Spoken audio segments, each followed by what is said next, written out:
형부가 제 불에 지어 끈을 내리는 순간 언니 사진이 눈에 들어왔어요. 멈춰야 했습니다. 이건 미친 짓이었거든요. 그런데 저는 오히려 형부의 머리를 끌어당겼어요. 언니 미안해, 미안해. 중얼거리면서도 멈출 수가 없더라고요. 30년을 참았습니다.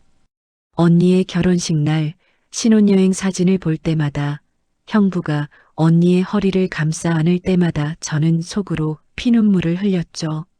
그리고 이제 언니가 없는 이 침대에서 저는 드디어 30년 묵은 갈증을 채우고 있었던 겁니다. 시작하기 전에 구독과 좋아요 부탁드려요. 여러분의 응원이 큰 힘이 됩니다. 1년 전 언니는 아무 예고도 없이 세상을 떠났습니다. 뇌출혈이었어요. 아침에 머리가 아프다고 누웠는데 점심때 형부가 확인했을 땐 이미 숨이 끊어진 뒤였죠. 58세, 너무 젊은 나이였습니다. 저보다 고작 2살 많았을 뿐인데 언니는 그렇게 허망하게 떠나버렸어요. 장례식장에서 저는 펑펑 울었습니다. 진심이었어요. 언니를 미워한 적도 있었지만 그래도 피를 나눈 자매였거든요.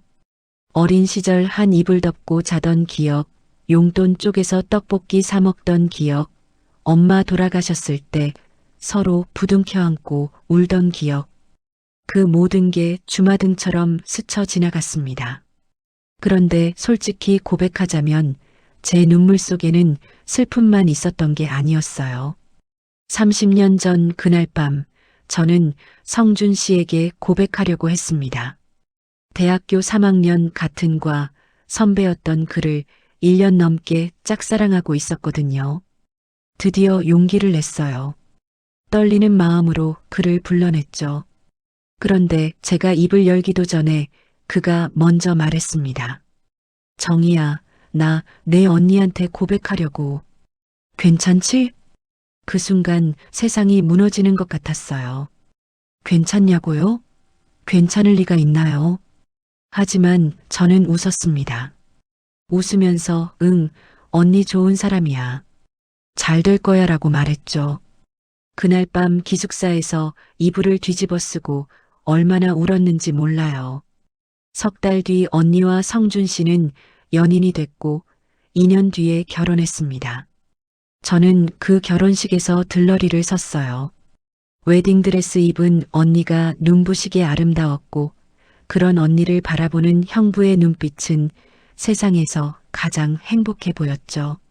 저는 축가를 부르다가 목이 메어 가사를 잊어버렸습니다. 사람들은 감동해서 그런 줄 알았겠지만 사실은 심장이 찢어지는 것 같아서 소리가 안 나왔던 거예요. 그렇게 30년을 살았습니다. 저도 결혼했어요. 좋은 사람이었습니다. 정말로요. 남편 상철 씨는 성실하고 다정한 사람이었고 저를 아껴줬어요. 하지만 가끔, 아주 가끔 형부를 볼 때면 심장 한 구석이 쿡쿡 쑤시곤 했습니다. 그 감정을 저는 무덤까지 가져갈 작정이었어요. 그런데 5년 전 남편이 위암으로 세상을 떠났습니다.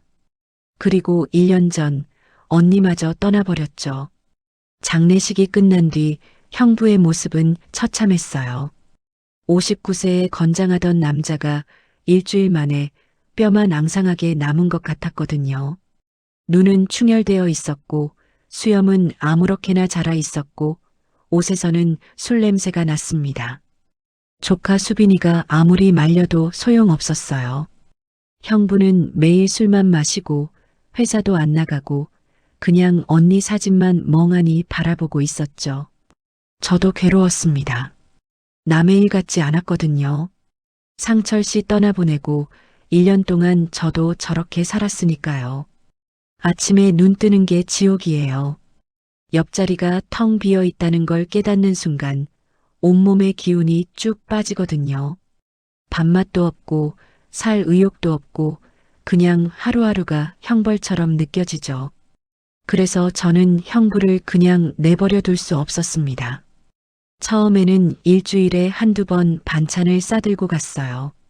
형부는 문도 안 열어줬습니다. 저는 그냥 현관 앞에 음식을 두고 왔죠. 다음에 가면 빈 그릇이 놓여 있었어요. 먹긴 먹는구나. 그것만으로도 다행이라고 생각했습니다. 한 달쯤 지나니까 형부가 문을 열어주더라고요. 얼굴을 보니까 더 처참했어요. 볼이 푹 꺼지고 눈 밑에 다크서클이 시커멓게 내려앉아 있었죠.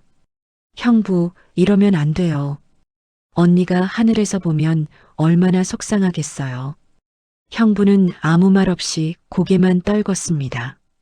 저는 안으로 들어가서 밀린 설거지를 하고 빨래를 돌리고 바닥을 쓸었어요. 그렇게 몇 시간을 청소하고 나니까 형부가 조용히 말했습니다. 고마워, 정희야. 그 한마디에 저는 울컥했어요. 형부가 제 이름을 부른 건 정말 오랜만이었거든요. 결혼 전에야 그냥 정희야라고 불렀는데 언니랑 결혼한 뒤로는 늘 처제라고만 했죠. 그 말을 듣는 순간 30년 전에 묻어뒀던 감정이 스멀스멀 기어 나오는 것 같았습니다. 안 돼. 이러면 안 돼. 저는 애써 그 감정을 눌러 담았어요. 형부는 언니의 남편이었고 저는 그냥 처제일 뿐이니까요. 이건 연민이야, 동정이야. 저 자신에게 계속 그렇게 말했습니다. 그런데 이상하게 발걸음은 자꾸 형부네 집으로 향했어요. 일주일에 한두 번이 세네 번이 됐고 어느새 거의 매일 가게 됐습니다. 밥을 해주고 청소를 하고 가끔은 나란히 앉아서 TV를 보기도 했죠. 형부는 조금씩 살아나고 있었어요. 표정이 밝아지고 식사량도 늘었고 가끔은 농담도 했습니다. 저도 모르게 행복했어요. 누군가를 돌본다는 것, 누군가에게 필요한 사람이 된다는 것. 상철 씨가 떠난 뒤 텅 비어 있던 제 삶에 다시 온기가 채워지는 기분이었죠. 그러다 그날이 왔습니다. 언니 일주기를 앞둔 어느 날 저녁, 저는 형부네 집에서 언니 유품을 정리하고 있었어요. 조카 수빈이가 부탁한 거였습니다. 이제 슬슬 정리하고 싶은데 자기는 차마 못하겠다고요. 저는 흔쾌히 수락했죠. 언니 물건을 보면 저도 마음이 아프겠지만 이건 제가 할 수 있는 마지막 배웅이라고 생각했거든요. 언니의 옷장을 열었을 때 익숙한 향수 냄새가 확 끼쳤어요. 그 순간 눈물이 핑 돌았습니다. 언니가 30년 넘게 쓰던 향수였거든요. 디올의 자도르. 백화점 지나갈 때마다 이 냄새만 맡으면 언니 생각이 났어요. 이제는 이 향수를 뿌릴 사람이 없다는 게 새삼 실감 났습니다. 옷가지들을 하나씩 정리하다가 서랍 깊숙한 곳에서 낡은 봉투 하나를 발견했어요. 정희에게라고 적혀 있었습니다. 심장이 덜컥 내려앉았어요. 언니의 글씨였거든요. 떨리는 손으로 봉투를 열었습니다. 안에는 편지 한 장과 또 다른 봉투가 들어 있었어요. 저는 편지부터 펼쳤습니다. 정희야, 이 편지를 읽고 있다면 나는 이미 이 세상 사람이 아니겠지. 숨이 멎는 것 같았어요. 손끝이 차갑게 식어갔습니다. 내가 성준이를 좋아했다는 거 나는 알고 있었어. 30년 전 그날 밤부터 눈앞이 하얘졌습니다. 뭐라고요? 언니가 알고 있었다고요? 그 순간 형부의 목소리가 등 뒤에서 들려왔어요. 정희야, 뭐해? 저는 화들짝 놀라서 편지를 등 뒤로 숨겼어요. 아, 형부. 그냥 언니 옷 정리하고 있었어요. 형부가 천천히 다가왔습니다. 다행히 제 손에 든 편지는 눈치채지 못한 것 같았어요. 힘들지? 혼자 하게 해서 미안해. 아니에요. 이 정도는 괜찮아요. 형부가 언니 옷들을 바라보며 한숨을 내쉬었어요.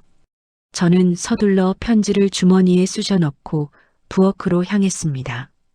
손이 떨려서 칼질이 제대로 안 됐어요. 그날 밤 집에 돌아와서 편지를 다시 꺼냈습니다.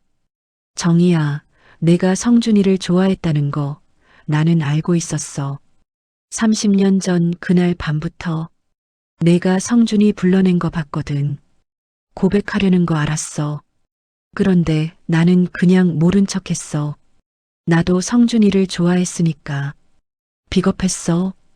동생한테 솔직하게 말했어야 하는데 그러지 못했어. 근데 정희야, 나 한 가지 부탁해도 될까? 내가 먼저 가면 성준이 좀 봐줘. 그 사람 혼자 두면 분명 무너질 거야. 그리고 동봉한 편지는 내가 성준이랑 진짜 가까워졌을 때 열어봐.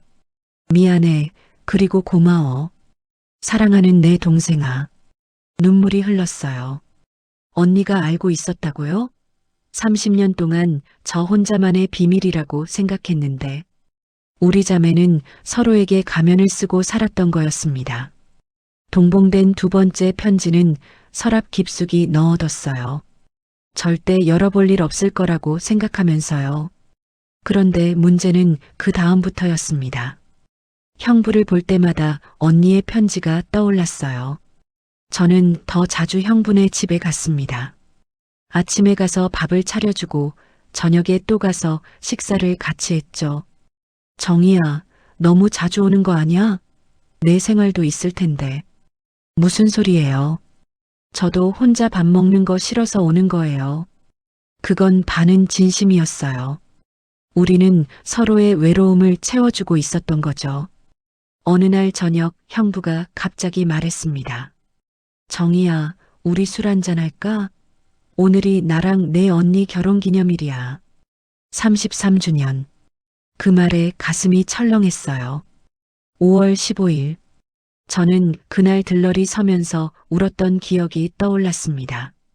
그래요. 한잔하죠. 우리는 마주 앉아 잔을 기울였어요. 형부가 먼 곳을 바라보며 언니 이야기를 꺼냈고 눈가에 눈물이 맺혔습니다. 저도 모르게 손을 뻗어 형부의 손등을 감쌌어요. 형부, 울어도 돼요. 참지 마요. 그 순간 형부가 제 손을 꽉 잡았습니다. 놀라서 손을 빼려고 했는데 형부가 놓아주지 않았어요. 정희야, 고마워. 내가 없었으면 나 진짜 못 버텼을 거야. 형부의 눈을 똑바로 바라봤습니다. 그 눈빛 속에서 뭔가 다른 게 느껴졌어요. 심장이 쿵쾅거리기 시작했죠. 안 돼. 이러면 안 돼. 머리로는 그렇게 외치는데 몸이 말을 듣지 않았습니다. 형부가 천천히 몸을 앞으로 기울였어요. 저도 모르게 눈을 감았습니다. 입술 사이로 형부의 숨결이 느껴졌죠. 그때 형부의 휴대폰이 울렸습니다. 아빠, 나 수빈이. 지금 아빠 집 앞이야. 우리는 번개 맞은 것처럼 서로에게서 떨어졌어요. 조카 수빈이가 들어왔습니다. 29살 언니를 꼭 빼닮은 얼굴. 다행히 아무것도 눈치채지 못한 것 같았어요. 그날 밤 집에 돌아와서 저는 잠을 이룰 수가 없었습니다. 형부의 손 온기가 아직도 남아있는 것 같았거든요. 만약 수빈이가 안 왔으면 어떻게 됐을까? 며칠 뒤 형부에게서 전화가 왔어요. 정희야, 다음 주 시간 돼? 내 언니 일주기라서 제주도 가려고. 언니가 제주도 좋아했잖아. 같이 가줄 수 있어? 네, 같이 갈게요. 거절할 수 없었습니다. 거절하고 싶지도 않았어요. 서랍을 열어 언니의 두 번째 편지를 바라봤습니다. 성준이와 가까워졌을 때 열어볼 것. 아직은 아니야. 저는 다시 서랍을 닫았어요. 그런데 그때는 몰랐습니다. 제주도에서 돌아온 뒤 저는 더 이상 이 편지를 외면할 수 없게 될 거라는 걸. 제주도행 비행기 안에서 저는 내내 불안했어요. 형부와 단둘이 여행이라니. 아무리 언니 추모 목적이라고 해도 이건 분명 위험한 일이었거든요. 그런데 창밖으로 보이는 푸른 바다를 바라보는 형부의 옆 얼굴을 훔쳐볼 때마다 심장이 제멋대로 뛰었습니다. 제주공항에 내리니 따뜻한 바람이 얼굴을 스쳤어요. 5월의 제주도는 눈부시게 아름다웠습니다. 유채꽃이 노랗게 물결치고 하늘은 투명하게 맑았죠. 내 언니가 이 풍경 정말 좋아했는데 형부가 나지막이 말했어요. 저는 고개를 끄덕였습니다. 알아요. 언니 신혼여행도 제주도였잖아요. 그 말을 하고 나서 후회했어요. 신혼여행 얘기를 왜 꺼냈을까? 형부의 표정이 잠시 어두워졌다가 다시 밝아졌습니다. 렌터카를 빌려 숙소로 향했어요. 형부가 예약한 곳은 바다가 보이는 작은 펜션이었습니다. 방이 2개라서 다행이었죠. 같은 방을 쓰게 됐으면 저는 아마 미쳐버렸을 거예요. 첫째 날은 언니가 좋아했던 곳들을 돌아다녔습니다. 성산 일출봉에 올라가서 바다를 내려다보고 섭지코지 해변을 걸었어요. 형부는 가끔 멈춰서서 사진을 찍었습니다. 여기서 내 언니랑 사진 찍었었는데 형부가 휴대폰 속 오래된 사진을 보여줬어요. 젊은 언니가 환하게 웃고 있었습니다. 저는 그 사진을 보며 복잡한 감정이 들었어요. 질투인지 그리움인지 분간이 안 됐죠. 저녁에는 흑돼지 구이를 먹으러 갔습니다. 형부가 소주를 시켰어요. 오늘 하루 고생했어. 한잔하자. 우리는 잔을 부딪혔습니다. 고기 굽는 소리와 함께 따뜻한 공기가 감돌았어요. 소주 몇 잔이 들어가니 긴장이 조금 풀리더라고요. 형부, 언니 처음 만났을 때 어땠어요? 진짜 첫눈에 반했어요? 제가 물었습니다. 형부가 웃으며 대답했어요. 솔직히 말하면 처음엔 내가 먼저 눈에 들어왔어. 심장이 멎는 줄 알았습니다. 뭐라고요? 그때 분식집에서 너희 둘이 같이 있었거든. 그런데 내 언니가 워낙 적극적이어서 형부가 말끝을 흐렸어요. 저는 멍하니 형부를 바라봤습니다. 이게 무슨 소리지? 형부도 처음에 저를 봤다고? 왜 그때 말 안 했어요? 내가 나한테 관심 없는 줄 알았지. 늘 도도하게 굴었잖아. 도도하게요? 저는 형부 앞에만 서면 너무 떨려서 눈도 못 마주쳤던 건데 그게 도도하게 보였던 거예요. 운명이 이렇게 어긋날 수도 있구나. 30년 동안 서로를 오해하고 있었던 거였습니다. 숙소로 돌아오는 길, 바다가 보이는 전망대에 잠시 차를 세웠어요. 밤바다 위로 달빛이 은빛길을 만들고 있었습니다. 파도 소리가 잔잔하게 들려왔죠. 형부가 먼저 차에서 내렸고 저도 따라 내렸습니다. 바닷바람이 제 머리카락을 흩날렸어요. 정희야. 형부가 저를 불렀습니다. 돌아보니 형부가 바로 앞에 서 있었어요. 술 냄새가 희미하게 났습니다. 나 요즘 이상해. 내 생각이 자꾸 나. 심장이 터질 것 같았어요. 뭐라고 대답해야 할지 몰랐습니다. 형부의 눈이 달빛 아래서 유난히 깊어 보였죠. 그러면 안 되는 거 알아. 내 언니 남편인데. 근데 어쩔 수가 없어. 형부의 손이 제 볼을 감쌌어요. 거칠지만 따뜻한 손이었습니다. 저는 그 손을 뿌리쳐야 했어요. 언니에게 미안하다고, 이러면 안 된다고 말해야 했죠. 그런데 입이 떨어지지 않았습니다. 나도요. 제 입에서 흘러나온 말이었어요. 목소리가 바람에 흩어졌습니다. 나도 형부 생각이 자꾸 나요. 30년 전부터 한 번도 잊은 적 없어요. 형부의 눈이 커졌습니다. 그리고 천천히, 아주 천천히 얼굴이 가까워졌어요.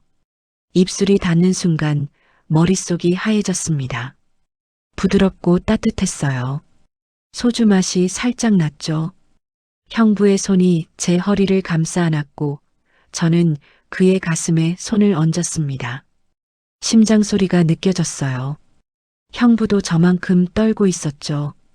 키스가 깊어졌습니다. 형부의 혀가 제 입술 사이로 부드럽게 밀고 들어왔어요. 30년 동안 상상만 했던 순간이었습니다. 눈물이 났어요. 행복해서인지 슬퍼서인지 죄책감 때문인지 모르겠더라고요. 한참 뒤에 우리는 겨우 입술을 떼었습니다. 이마를 맞댄 채 거친 숨을 몰아쉬었어요. 정희야, 나 어떡하면 좋겠어. 형부의 목소리가 갈라져 있었습니다. 저는 대답 대신 형부의 가슴에 얼굴을 묻었어요. 파도 소리가 우리를 감싸고 달빛이 우리를 비추고 있었죠. 숙소로 돌아와서 각자 방으로 들어갔습니다. 그런데 잠이 올 리가 없었어요. 입술에 남은 형부의 감촉이 자꾸 떠올랐거든요. 가슴이 터질 것 같았습니다. 새벽 2시쯤이었을 거예요.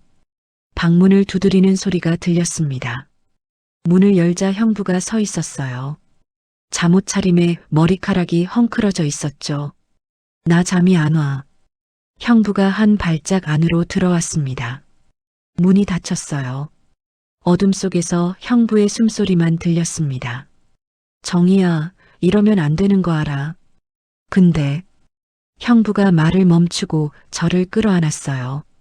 온몸에서 열이 났습니다. 심장이 미친 듯이 뛰었죠. 저도 형부를 안았습니다. 56년 인생에서 이렇게 간절한 적은 처음이었어요. 형부, 오늘 밤만 언니 잊어도 될까요? 형부의 대답은 키스였습니다. 처음보다 더 뜨겁고 더 절박한 키스. 저는 그의 품에 안긴 채 천천히 침대 쪽으로 밀려갔어요. 창문으로 달빛이 쏟아지고 있었습니다. 그리고 그날 밤 우리는 되돌릴 수 없는 강을 건넜습니다. 형부의 손이 제 잠옷 단추를 하나씩 풀기 시작했어요. 떨렸습니다. 56년 인생, 남편 외에 다른 남자에게 몸을 보인 적이 없었거든요. 게다가 이 사람은 언니의 남편이에요. 머리로는 안 된다고 비명을 지르는데 몸은 형부에게서 떨어지지 않았습니다. 떨고 있네. 형부가 제 귀에 대고 속삭였어요. 따뜻한 숨결이 목덜미를 간지럽혔죠. 무서우면 멈출까? 저는 고개를 저었습니다. 무서운 게 아니었어요. 30년을 기다린 순간이 드디어 왔는데 무서울 리가 있나요? 그냥 너무 떨려서 어쩔 줄 몰랐던 거예요. 잠옷이 바닥에 떨어졌습니다. 형부의 시선이 제 몸을 훑었어요. 부끄러웠습니다. 젊었을 때와는 다른 세월의 흔적이 남은 56세의 몸이었거든요. 저도 모르게 팔로 가슴을 가렸습니다. 형부가 제 팔을 부드럽게 내렸어요. 가리지 마. 예뻐. 그 말에 눈물이 핑 돌았습니다. 상철 씨가 세상 떠나기 전 마지막으로 그런 말을 들은 게 언제였는지 기억도 안 나요. 형부가 제 이마에, 눈꺼풀에, 코끝에 입술을 가져다 댔어요. 마치 소중한 보물을 다루듯 조심스러웠습니다. 형부의 셔츠를 벗겼어요. 탄탄한 가슴이 드러났습니다. 59세라고는 믿기지 않을 정도로 단단했죠. 저는 그 가슴에 손을 얹었어요. 심장이 빠르게 뛰고 있었습니다. 형부도 저만큼 긴장하고 있었던 거예요. 정희야. 형부가 제 이름을 부르며 저를 침대에 눕혔습니다. 달빛이 창으로 쏟아져 들어왔어요. 형부의 그림자가 제 위로 드리워졌죠. 형부의 입술이 제 목덜미를 타고 내려왔어요. 쇄골을 지나 가슴 언저리에 닿았을 때 저도 모르게 신음이 흘러나왔습니다. 너무 오랫동안 잊고 살았던 감각이었어요. 온몸의 신경이 형부의 입술에 집중됐죠. 형부의 손이 제 허벅지를 쓸어 올렸습니다. 전율이 등줄기를 타고 흘렀어요. 숨이 가빠졌죠. 괜찮아? 형부가 물었어요. 저는 고개를 끄덕이는 대신 형부의 목을 끌어안았습니다. 30년 기다렸어요. 더 기다리게 하지 마요. 형부의 눈빛이 뜨거워졌어요. 그리고 형부의 몸이 제 몸 위로 천천히 내려왔습니다. 처음에는 조심스러웠어요. 오래 사용하지 않았던 몸이라 아플 수도 있다는 걸 형부도 알고 있었죠. 아프면 말해. 저는 괜찮다고 계속해도 된다고 속삭였습니다. 시간이 지나면서 어색함은 사라지고 우리는 점점 하나가 되어 갔어요. 침대가 삐걱거렸고 파도 소리와 우리의 숨소리가 뒤섞였습니다. 30년 동안 꿈꿔왔던 순간이었어요. 그런데 막상 그 순간이 오니까 꿈보다 더 꿈 같았습니다. 형부의 체온, 형부의 냄새, 형부의 숨결, 모든 게 너무 생생했어요. 절정에 다다랐을 때 저는 형부의 이름을 불렀습니다. 눈물이 흘렀어요. 행복해서, 슬퍼서, 미안해서 온갖 감정이 뒤섞인 눈물이었죠. 한참 뒤 우리는 땀에 젖은 채 나란히 누워 있었어요. 형부가 저를 품에 안았습니다. 심장 소리가 들렸어요. 아직도 빠르게 뛰고 있었죠. 정희야, 후회해? 형부가 물었어요. 저는 고개를 저었습니다. 아니요. 하나도 안 해요. 그건 진심이었어요. 비록 언니에게는 미안하지만 이 순간만큼은 후회하고 싶지 않았습니다. 아침에 눈을 떴을 때 형부는 제 옆에서 잠들어 있었어요. 햇살이 형부의 얼굴을 비추고 있었습니다. 평화로운 표정이었어요. 언니 죽고 나서 처음 보는 표정이었죠. 저는 한참 동안 그 얼굴을 바라봤습니다. 그런데 문득 언니 생각이 났어요. 이 남자 옆에서 30년을 잤던 언니, 매일 아침 이 얼굴을 보며 눈을 떴던 언니, 그 자리를 이제 제가 차지하고 있다는 게 갑자기 무겁게 느껴졌습니다. 형부가 눈을 떴어요. 저와 눈이 마주치자 살며시 웃었죠. 안녕. 안녕하세요. 어색했어요. 어젯밤에는 그렇게 뜨거웠는데 아침 햇살 아래서 보니까 갑자기 부끄러워졌거든요. 배고프지? 아침 먹으러 나가자. 우리는 근처 식당에서 갈치조림을 먹었습니다. 밥을 먹으면서도 계속 눈이 마주쳤어요. 그때마다 서로 웃음이 터져 나왔죠. 마치 처음 사랑에 빠진 20살 같았습니다. 정희야, 서울 가서도 계속 볼 수 있지? 형부가 조심스럽게 물었어요. 저는 숟가락을 내려놓고 형부를 바라봤습니다. 그러고 싶어요. 근데 수빈이 때문에 저는 고개를 끄덕였어요. 조카 수빈이, 언니의 딸. 만약 우리 관계를 알게 되면 어떤 반응을 보일까요? 상상만 해도 아찔했습니다. 조심하면 돼. 당분간은 아무도 모르게 만나자. 형부가 제 손을 잡았어요. 따뜻한 손이었습니다. 정희야, 나 이제 너 없으면 안 돼. 내 언니한테는 미안하지만 이 감정 숨기고 싶지 않아. 그 말에 가슴이 뭉클했어요. 저도 마찬가지였거든요. 30년을 숨겨왔는데 이제 와서 또 숨기고 싶지 않았습니다. 서울로 돌아온 뒤 우리의 비밀 연애가 시작됐어요. 일주일에 서너 번 저는 형부네 집을 찾았습니다. 예전처럼 반찬을 해주러 간다는 핑계로요. 하지만 이제 우리 사이는 완전히 달라져 있었죠. 밥을 먹고 영화를 보고 그리고 밤이 깊어지면 언니가 쓰던 침대에서 서로를 안았습니다. 죄책감이 없었다면 거짓말이에요. 특히 언니 영정 사진이 눈에 들어올 때면 심장이 철렁 내려앉았죠. 형부가 그걸 눈치채고 사진을 서랍 안에 넣어뒀어요. 미안해. 내가 불편할까봐. 저는 아무 말도 못했습니다. 언니 사진을 치워야 편하다니. 제가 얼마나 나쁜 여자인 거죠. 그래도 형부와 함께하는 시간은 행복했어요. 손잡고 인적 드문 공원을 산책하고 조용한 카페에서 커피를 마시고 때로는 멀리 드라이브를 가기도 했죠. 우리는 누구의 눈치도 안 보는 먼 곳에서만 연인처럼 굴 수 있었습니다. 다음 달에 부산 가자. 해운대 바다 보면서 회 먹고. 형부가 제안했어요. 저는 기뻐하면서도 한편으로는 걱정이 됐습니다. 수빈이가 눈치채면 어떡해요? 괜찮아.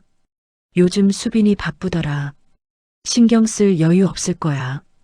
형부는 태평했지만 저는 불안했어요. 비밀은 언젠가 들키게 마련이거든요. 그리고 그 불안은 며칠 뒤 현실이 됐습니다. 어느 날 저녁 형부네 집에서 저녁을 먹고 있을 때였어요. 갑자기 현관문이 열렸습니다. 아빠 나왔어. 수빈이었어요. 우리는 급히 손을 놓고 거리를 벌렸습니다. 수빈이가 거실로 들어왔어요. 그리고 저를 보더니 살짝 눈살을 찌푸렸죠. 이모 또 왔어요? 요즘 진짜 자주 오시네. 그 말투가 왠지 날카롭게 느껴졌어요. 아닌가? 내가 너무 예민한 건가? 응, 형부밥 챙겨드리러 왔지. 왜 안 돼? 저는 최대한 자연스럽게 대답했어요. 수빈이가 고개를 갸웃거렸습니다. 아니, 안 된다는 게 아니라, 그냥요. 수빈이의 시선이 형부와 저 사이를 오갔어요. 순간 등골이 서늘해졌습니다. 그날 밤 집에 돌아와서 잠을 이룰 수 없었어요. 수빈이가 뭔가 눈치챈 걸까요? 아니면 그냥 제 착각일까요? 머릿속이 복잡했습니다. 이모, 그러던 어느 날 수빈이에게서 전화가 왔어요. 나 이모 집에 가도 돼요? 얘기할 게 있어서. 심장이 덜컥 내려앉았습니다. 뭔가 느낌이 좋지 않았거든요. 하지만 거절할 수도 없었어요. 그래 와. 1시간 뒤 수빈이가 왔습니다. 표정이 굳어 있었어요. 평소처럼 밝게 인사하지도 않았죠. 이모, 솔직하게 말해줘요. 수빈이가 소파에 앉으며 단도직입적으로 말했어요. 저는 가슴이 조여왔습니다. 뭘? 이모랑 아빠 사이에 무슨 일 있어요? 숨이 턱 막혔어요. 역시 눈치챈 거였습니다. 저는 최대한 태연하게 대답하려고 했어요. 무슨 소리야? 아무 일 없어. 거짓말하지 마요. 수빈이의 눈빛이 날카로웠습니다. 언니의 눈빛과 똑같았어요. 저는 그 눈을 피했죠. 요즘 아빠 완전 달라졌어요. 표정도 밝아지고 콧노래도 부르고 그리고 이모 얘기만 나오면 눈빛이 달라져요. 저 바보 아니거든요. 저는 아무 말도 할 수 없었습니다. 변명을 해야 하는데 입이 떨어지지 않았어요. 설마 이모가 아빠한테 접근한 거예요? 엄마 죽은 지 겨우 1년밖에 안 됐는데 수빈이의 목소리가 떨리고 있었어요. 분노와 배신감이 섞인 떨림이었죠. 수빈아, 그런 게 아니야. 오해야. 그럼 뭔데요? 왜 맨날 우리 집에 와요? 왜 아빠랑 제주도까지 갔어요? 저한테는 아무 말도 안 하고 저는 그제야 알았어요. 수빈이가 제주도 여행까지 알고 있었다는 걸. 형부가 말했나? 아니면 누가 봤나? 언니 추모하러 간 거야. 정말이야. 추모요? 단둘이서? 숙소도 같이 쓰고? 수빈이의 얼굴이 불그락푸르락했습니다. 저는 더 이상 버틸 수가 없었어요. 거짓말을 계속하는 게 더 비겁하게 느껴졌거든요. 수빈아, 미안해. 그 한마디에 수빈이의 얼굴이 하얗게 질렸습니다. 진짜예요? 이모가 진짜 아빠랑? 저는 고개를 떨궜어요. 변명의 여지가 없었습니다. 미쳤어요? 수빈이가 벌떡 일어났어요. 온몸을 부들부들 떨고 있었죠. 이모가 어떻게 그래요? 엄마 친동생이잖아요. 아빠는 엄마 남편이었고, 이건 사람이 할 짓이 아니에요. 수빈아, 들어봐. 나도 이러고 싶지 않았어. 근데 뭐요? 참을 수 없었다고요? 역겨워요. 진짜 역겨워. 수빈이의 눈에서 눈물이 흘러내렸어요. 분노의 눈물이었습니다. 엄마가 하늘에서 보면 얼마나 슬플지 생각해 봤어요? 이모가 어떻게 엄마한테 그럴 수 있어요? 가슴이 찢어지는 것 같았어요. 수빈이 말이 맞았거든요. 저는 언니에게 못할 짓을 한 거였습니다. 엄마 죽고 나서 이모가 아빠 챙겨주는 거 고마웠어요. 진심으로. 근데 이런 거였어요? 처음부터 아빠 노린 거예요? 아니야, 그런 거 아니야. 됐어요. 더 듣기 싫어요. 수빈이가 문 쪽으로 걸어갔습니다. 저는 급히 따라가서 수빈이의 팔을 잡았어요. 수빈아, 제발. 내 얘기 좀 들어봐. 수빈이가 제 손을 뿌리쳤어요. 그 눈빛이 너무 차가웠습니다. 이모, 아빠한테서 손 떼요. 안 그러면 나 진짜 가만 안 있을 거예요. 그 말을 남기고 수빈이는 문을 박차고 나갔습니다. 쾅 하고 닫히는 문 소리가 귓가에 맴돌았어요.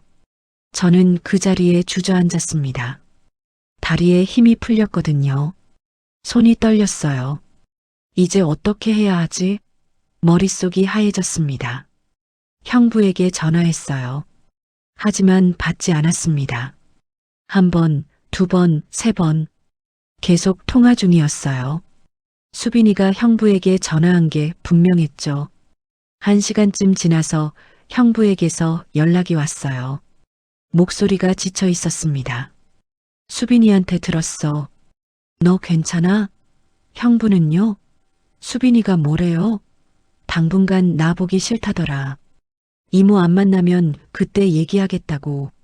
저는 눈을 감았어요. 예상했던 대로였습니다. 수빈이는 우리 사이를 절대 인정하지 않을 거예요. 형부, 우리 어떡해요? 전화기 너머로 형부의 한숨 소리가 들렸어요. 정희야, 나 수빈이 포기 못해. 그렇다고 너도 포기 못해. 둘 다는 안 돼요. 선택해야 해요. 긴 침묵이 흘렀습니다. 그 침묵이 저를 짓눌렀어요. 시간 좀 줘. 생각할 시간. 형부가 전화를 끊었습니다. 저는 한참 동안 검은 화면을 바라봤어요. 이대로 끝나는 걸까? 30년을 기다려서 겨우 잡은 사랑인데 그날 밤 저는 뜬 눈으로 밤을 새웠습니다. 일주일이 지났어요. 형부에게서 연락이 없었습니다. 저도 먼저 연락하지 못했어요. 수빈이 말이 계속 머릿속을 맴돌았거든요. 엄마가 하늘에서 보면 얼마나 슬플지 생각해 봤어요? 그 말이 비수처럼 가슴에 박혀 있었습니다. 8일째 되던 날 형부에게서 문자가 왔어요. 정희야, 만나자. 할 말이 있어. 심장이 쿵 내려앉았습니다. 좋은 소식일 리 없었거든요. 형부의 문자는 늘 따뜻했는데 이번엔 차가웠어요. 마침표까지 딱딱하게 느껴졌죠. 집 근처 공원에서 만났습니다. 형부의 얼굴이 많이 상해 있었어요. 눈 밑에 다크서클이 짙게 내려앉았고 볼도 푹 꺼져 있었죠. 일주일 사이에 5년은 늙어 보였습니다. 형부, 괜찮아요? 형부가 고개를 저었어요. 정희야, 미안해. 나 수빈이 포기 못하겠어. 예상했던 말이었지만 막상 들으니까 숨이 막혔습니다. 수빈이가 나한테 최후 통첩을 했어. 이모랑 계속 만나면 아빠 얼굴 다시는 안 보겠다고. 형부의 목소리가 떨리고 있었어요. 저는 아무 말도 할 수 없었습니다. 내 언니 죽고 나서 수빈이가 내 유일한 가족이야. 그 애까지 잃으면 나 진짜 못 살아. 저는 고개를 끄덕였어요. 이해했거든요. 형부 입장에서는 당연한 선택이었죠. 딸과 연인 사이에서 딸을 택하는 건 어쩌면 당연한 거니까요. 형부, 괜찮아요. 이해해요. 입으로는 그렇게 말했지만 가슴이 찢어지는 것 같았습니다. 30년을 기다렸어요. 겨우 한 달 행복했을 뿐인데 이렇게 끝나는 건가요? 정희야, 미안해. 정말 미안해. 형부의 눈에서 눈물이 흘러내렸어요. 저는 그 눈물을 닦아주고 싶었지만 손을 뻗을 수 없었습니다. 이제 그럴 자격이 없었거든요. 형부, 울지 마요. 내가 더 미안해요. 내가 처음부터 선 넘지 말았어야 했어요. 아니야, 내 잘못 아니야. 나도 원했으니까. 우리는 한참 동안 말없이 서 있었어요. 늦가을 바람이 차갑게 불었습니다. 낙엽이 우수수 떨어졌죠. 마치 우리 사랑처럼. 건강해요, 형부. 밥 잘 챙겨 먹고. 저는 돌아섰습니다. 뒤를 돌아보면 안 된다고 생각했어요. 돌아보면 무너질 것 같았거든요. 발걸음이 천근만근이었지만 저는 걸었습니다. 한 발 한 발. 정희야. 형부가 불렀어요. 저는 멈췄지만 돌아보지 않았습니다. 사랑했어.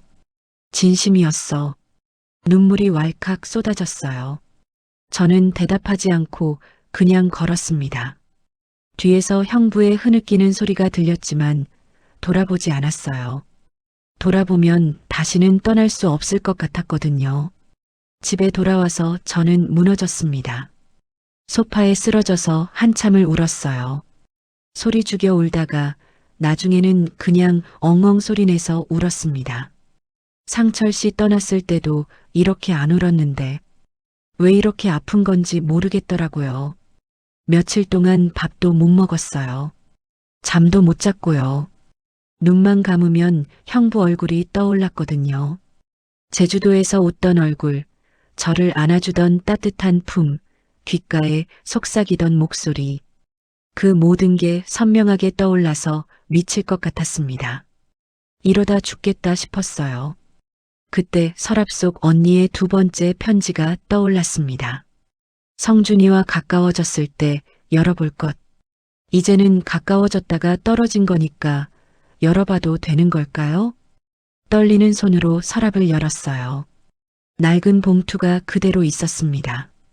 저는 한참을 망설이다가 결국 봉투를 뜯었어요.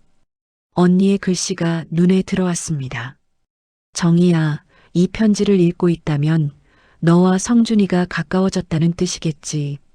심장이 쿵쾅거렸어요. 언니는 대체 무슨 말을 하려는 걸까요? 정희야, 이 편지를 읽고 있다면 너와 성준이가 가까워졌다는 뜻이겠지. 솔직히 말할게. 나는 내가 성준이를 좋아하는 거 알면서도 모른 척했어. 비겁했지. 미안해. 근데 정희야, 나 고백할 게 있어. 성준이는 처음부터 너를 좋아했어. 내가 먼저 적극적으로 다가간 거야. 성준이가 너한테 마음 주기 전에 내가 낚아챈 거지. 30년 동안 이 죄책감 안고 살았어. 행복하면서도 늘 내 생각이 났어. 내가 안 끼어들었으면 너랑 성준이가 이어졌을 텐데. 그 생각하면 잠이 안 왔어. 손이 떨렸어요. 이게 무슨 소리지? 형부가 원래 저를 좋아했다고? 언니가 먼저 끼어든 거였다고? 그래서 부탁이야. 내가 먼저 가면 너희 둘이 행복하게 살아줘. 이건 언니의 마지막 소원이야. 30년 전에 내가 빼앗은 거 돌려주는 거라고 생각해. 수빈이 걱정되지? 그 애한테도 편지 남겨놨어. 내 옷장 맨 아래 서랍에 있어. 때가 되면 보여줘. 정희야, 제발 죄책감 갖지 마. 누구보다 너희 둘이 행복해지길 바라는 건 바로 나야. 사랑해, 동생아.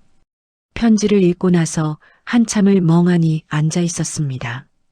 언니가 이런 마음이었다니. 30년 동안 죄책감을 안고 살았다니. 저만 괴로운 줄 알았는데 언니도 똑같이 괴로웠던 거예요. 그리고 수빈이에게 남긴 편지가 있다고요? 저는 벌떡 일어났습니다. 형부네 집에 가야 했어요. 그 편지를 찾아야 했습니다. 다음 날 아침 형부에게 전화했어요. 형부 나예요. 지금 집에 있어요? 정희야? 무슨 일이야? 언니 옷장 좀 봐야 해요. 급한 거예요. 형부가 당황한 것 같았지만 오라고 했습니다. 저는 서둘러 형부네 집으로 향했어요. 형부의 얼굴이 더 상해 있었습니다. 저와 헤어진 뒤로 제대로 못 먹은 게 분명했어요. 마음이 아팠지만 지금은 그게 중요한 게 아니었습니다. 형부, 언니가 남긴 편지가 있어요. 수빈이한테 쓴 거요. 저는 언니의 두 번째 편지를 형부에게 보여줬어요. 형부가 편지를 읽는 동안 얼굴빛이 계속 변했습니다. 놀람, 슬픔, 그리고 뭔가 복잡한 감정들이 스쳐 지나갔죠. 이게 진짜야? 형부의 목소리가 떨리고 있었어요.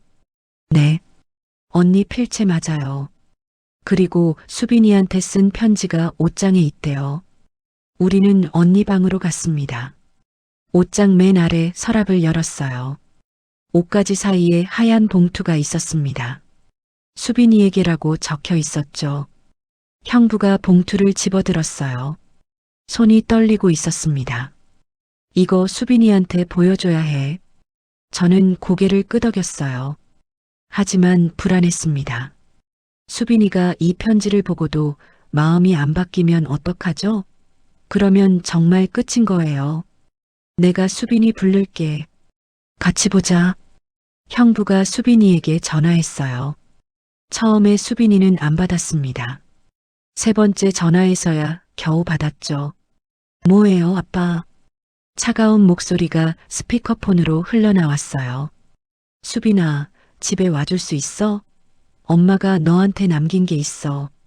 잠시 침묵이 흘렀습니다. 그리고 수빈이가 한숨을 쉬며 말했어요. 알았어요. 갈게요. 1시간 뒤 수빈이가 왔습니다. 저를 보더니 얼굴이 굳어졌어요. 이모도 있네요. 수빈아, 일단 앉아.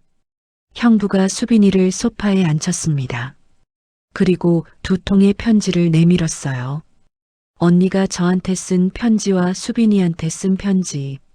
이거 읽어봐. 엄마가 쓴 거야. 수빈이가 의심스러운 눈으로 편지를 받아들었어요. 저는 숨을 죽이고 지켜봤습니다. 제발, 제발 언니의 마음이 전해지기를. 수빈이가 편지를 읽기 시작했어요. 처음에는 무표정이었습니다. 그런데 읽어 내려갈수록 표정이 변하기 시작했죠. 눈이 커지더니 입술이 떨리더니 결국 눈에서 눈물이 흘러내렸어요. 이게 진짜 엄마가 쓴 거예요? 수빈이가 편지를 손에 쥔 채 울고 있었어요. 한참을 울더니 고개를 들었습니다. 눈이 벌겋게 충혈되어 있었죠. 엄마가 진짜 이렇게 생각했어요? 형부가 고개를 끄덕였어요. 엄마 필체 맞지? 수빈이가 다시 편지를 내려다봤습니다. 그리고 나지막이 읽기 시작했어요. 수빈아, 엄마가 먼저 가면 이모랑 아빠가 가까워질 수도 있어. 그때 화내지 마. 원래 아빠는 이모를 좋아했거든. 엄마가 중간에 끼어든 거야. 30년 동안 미안했어. 이모한테도 아빠한테도. 수빈아, 이모는 내 친엄마나 다름없어. 그 사람들 행복하게 해줘. 엄마의 마지막 부탁이야. 수빈이가 편지를 내려놓았어요. 손이 떨리고 있었습니다. 저는 조심스럽게 입을 열었어요. 수빈아, 미안해. 이모가 잘못했어. 너한테 먼저 말했어야 하는데. 이모. 수빈이가 저를 불렀습니다. 저는 움찔했어요. 또 차가운 말이 날아올 줄 알았거든요. 그런데 수빈이가 갑자기 저한테 안겼습니다. 미안해요, 이모. 내가 너무 심했어요. 저는 얼떨떨한 채로 수빈이를 안았어요. 이게 꿈인가 싶었습니다. 엄마가 이렇게 생각하는 줄 몰랐어요. 나만 생각했어요. 엄마 마음은 생각 안 하고. 수빈이가 제 품에서 흐느꼈어요. 저도 눈물이 났습니다. 형부도 눈시울이 붉어져 있었죠. 수빈아, 괜찮아. 내가 화낼 만했어. 이모가 이해해. 한참을 울고 나서 수빈이가 고개를 들었어요. 그리고 형부를 바라봤습니다. 아빠, 이모랑 행복해요. 엄마도 그걸 원했잖아요. 형부의 눈에서 눈물이 주르륵 흘러내렸어요. 저도 수빈이도 모두 울고 있었습니다. 언니의 마지막 선물이 우리 셋을 다시 이어준 거였어요. 그로부터 6개월이 지났습니다. 저와 형부는 조용히 혼인신고를 했어요. 결혼식은 올리지 않았습니다. 우리 나이에 호들갑 떨 필요 없다고 생각했거든요. 그냥 둘이서 제주도에 다녀왔어요. 처음 마음을 확인했던 그곳에서 조촐하게 기념했죠. 수빈이는 이제 저를 이모 대신 어머니라고 불러요. 처음 그 소리를 들었을 때 얼마나 울었는지 몰라요. 평생 듣고 싶었던 호칭이었거든요. 가끔 언니 생각이 나요. 언니 영정 사진 앞에 가서 인사하기도 하죠. 언니 고마워. 그리고 미안해. 성준이 잘 챙길게. 바람이 불 때면 언니가 대답하는 것 같아요. 그래, 잘해라고 말하는 것 같죠. 형부와 함께하는 일상은 소박하지만 따뜻해요. 아침에 같이 일어나서 밥 먹고, 낮에는 각자 시간 보내고, 저녁에는 손잡고 산책해요. 별거 아닌 것 같지만 저한테는 30년 동안 꿈꿔왔던 일상이에요. 정희야, 행복해? 어젯밤 형부가 물었어요. 저는 형부의 가슴에 얼굴을 묻으며 대답했습니다. 응, 너무 행복해요. 형부는요? 나도. 내 덕분에 다시 살았어. 형부의 심장 소리가 귀에 들렸어요. 규칙적이고 따뜻한 소리. 이 소리를 평생 들을 수 있다니 감사했습니다. 56년을 살면서 깨달은 게 있어요. 사랑에는 유통기한이 없다는 거. 30년이 지나도 50년이 지나도 사랑은 사라지지 않아요. 그냥 깊이 잠들어 있을 뿐이죠. 그리고 때가 되면 다시 깨어나요. 처음처럼 뜨겁게. 물론 세상 사람들이 뭐라고 할지 몰라요. 처제가 형부랑 재혼했다고 손가락질할 수도 있겠죠. 하지만 상관없어요. 저는 언니의 축복을 받았으니까요. 그거면 충분해요. 지금 이 이야기를 듣고 계신 여러분께 말씀드리고 싶어요. 사랑하고 싶은 사람이 있다면 망설이지 마세요. 내일은 아무도 모르는 거거든요. 오늘 하지 않으면 영원히 후회할 수도 있어요. 저처럼 30년을 기다리지 마세요. 너무 긴 시간이에요. 그리고 설령 그 사랑이 세상의 기준에 맞지 않더라도 진심이라면 괜찮아요. 진심은 언젠가 통하거든요. 저와 형부처럼요. 오늘 제 이야기를 끝까지 들어주셔서 정말 감사합니다. 여러분 모두 사랑하는 사람과 행복하시길 진심으로 바랄게요. 구독과 좋아요, 그리고 댓글로 여러분의 생각을 남겨주시면 정말 큰 힘이 됩니다. 다음 이야기에서 또 만나요. 감사합니다.